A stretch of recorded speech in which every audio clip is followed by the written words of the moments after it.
Arriving at a place of true self-compassion is a difficult psychological milestone.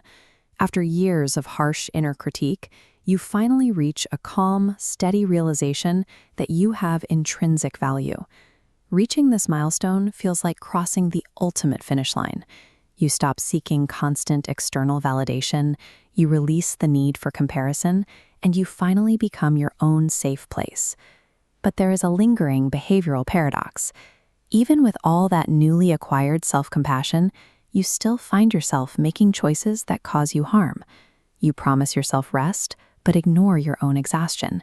You recognize a situation is hurting you, but you stay anyway.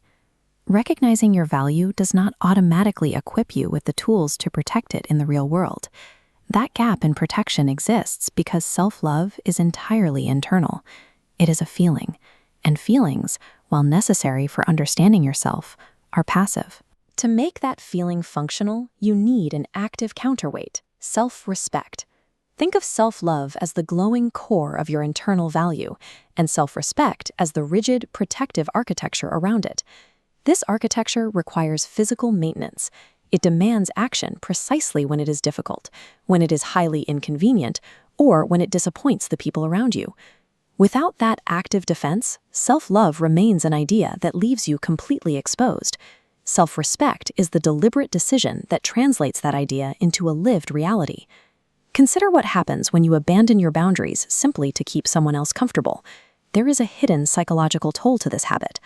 This chart tracks internal trust over time. Every time you compromise your truth, you aren't proving you lack worth. You are accidentally teaching yourself a highly destructive lesson, that your needs can wait. Over time, these seemingly harmless concessions accumulate into a severe, long-term deficit of self-trust. By constantly pushing your own needs aside, you are passively convincing your own brain that you are an entirely unreliable narrator of your own life. Reversing this trend requires a mechanical shift in behavior. You have to start treating the relationship you have with yourself by the exact same rules you apply to a relationship with another person. In any interpersonal dynamic, trust is never established through good intentions or kind words. It is built strictly through behavioral consistency.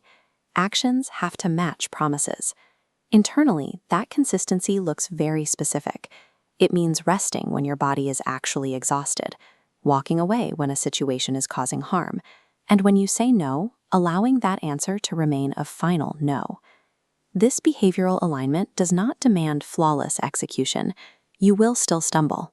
The goal is a higher frequency of consistency than you managed yesterday. With every aligned choice, the internal doubt gets quieter. Each action serves as undeniable, tangible evidence to your own psyche that you can be trusted to protect yourself. There will still be moments of immediate friction.